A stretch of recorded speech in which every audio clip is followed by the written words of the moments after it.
Hi అండి, welcome back to my channel. ఈరోజైతే నేను బొరుగుల చిత్రాన్నం అయితే చేసేసాను. అది ఏ విధంగా చేయాలో పర్ఫెక్ట్గా రావాలంటే రాయలసీమ స్టైల్ లాగా బొరుగుల చిత్రాన్నం ఈ వీడియోలో నేనైతే చేసి చూపించాను.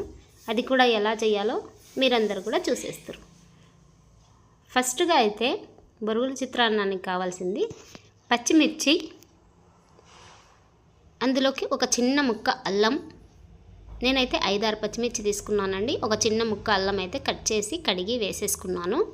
దాని తర్వాత కొద్దిగా కల్లుప్పు వేసుకోవాలి. ఉప్పు వేయడం వల్ల పచ్చిమిర్చి అనేది చేదు రాదు. దీన్ని కచ్చాపచ్చాగా మాత్రమే గ్రైండ్ చేసుకోవాలి. ఇప్పుడు బొరుగులు అయితే మనం కడగాలి కదండి. ఫస్ట్గా అయితే బొరుగులన్నీ తడుపుకోవాలి. మొత్తంగా బొరుగులు మొత్తం వేసేసి ఒక పెద్ద పాత్ర తీసుకుంటే బొరుగులు అనేటివి తడుపుకోవడానికి మనకు వీలుగా ఉంటుంది. అందుకు నేను పెద్దది తీసుకున్నాను. ఇప్పుడైతే మనము 2 నిమిషాలు, ఎక్కువ అవసరం లేదండి, బొరుగుల్ని బాగా నానబెట్టేసి తీసి పక్కన పెట్టేసుకోవాలి.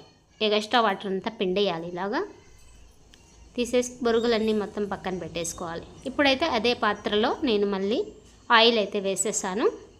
ఒక 5-6 టేబుల్ స్పూన్లమైన ఆయిల్ అయితే వేసేసానండి. మినిమం అయితే 50 ml ఉంటుంది. దాని తర్వాత 50 గ్రామ్స్ ఉంటుంది.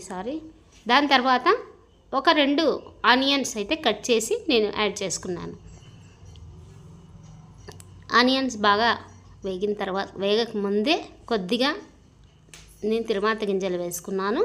దాని తర్వాత ఇప్పుడు మనము పేస్ట్ చేసి పెట్టాం కదా, పచ్చిమిర్చి, అల్లం 2 అయితే బాగా ఈ విధంగా ఇది కొద్దిగా ఎర్రగా అయ్యేంత వరకు ఫ్రై చేయాలి.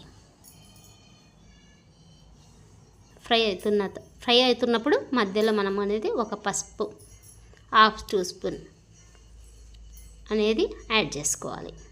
పసుపు అనేది 1/2 టీ స్పూన్ యాడ్ చేసుకున్నాక ఇదిగోండి ఈ విధంగా అయితే మనకైతే పర్ఫెక్ట్గా ఇప్పుడు తయారైపోయింది. ఇప్పుడు మనము తడిపి పెట్టుకున్న బొరుగులన్నిటి ఇందులోకి వేసి బాగా కలిపేసుకోవాలి. ఎందుకంటే బొరుగులు వేయగానే అడుగంటుతుంది కదా, కాబట్టి ఫస్ట్గా బొరుగులన్నీ బాగా కలిపేసుకోవాలి. చూసారా, ఈ విధంగా పర్ఫెక్ట్గా అయితే కలిసిపోతాయి. ఈ పెద్ద పాత్ర ఎందుకు తీసుకున్నానంటే మనకు కలపడానికి అనుకూలంగా ఉంటుంది కాబట్టి పెద్ద పాత్ర అనేది ఎప్పుడైనా బొరుగులు చేసేటప్పుడు పెద్ద పాత్రే తీసుకోవాలి. ఇందులోకి పప్పుల పొడి వేసి బాగా కలిపేయాలి. చూడండి ఈ విధంగా పర్ఫెక్ట్గా అయితే పప్పుల పొడి వేసిన తర్వాత సరిపోయింది, కలిసిపోయింది. పైనుంచి కొత్తిమీర కూడా వేసేసాను నేను. చూడండి ఎంత పర్ఫెక్ట్గా అంటే మనకు హోటల్ స్టైల్ మాదిరి రెడీ అయిపోయింది ఉగ్గాని అయితే. ఇప్పుడైతే మిర్చి బజ్జీలు కూడా నేనైతే నాకు వచ్చిన విధంగా నేనైతే వేసుకున్నాను. చిన్న చిన్న మిరపకాయలు ఉన్నాయండి, పెద్ద మిరపకాయలు లేవు. చిన్న మిరపకాయలతోనే నేను మిర్చి బజ్జీ అయితే చేసేసుకున్నాను. చూసారా, పర్ఫెక్ట్గా అయితే ఎర్రగా అయితే నేను బజ్జీలు అయితే రెడీ చేసి పెట్టేసుకున్నాను.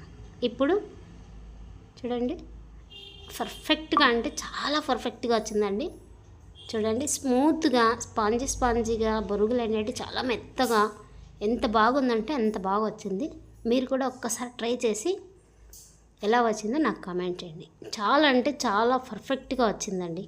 And please like and share and comment my channel అండి. Thanks for watching. చాలా అంటే చాలా పర్ఫెక్ట్గా వచ్చింది. మీరు కూడా ఒక్కసారి చూడండి.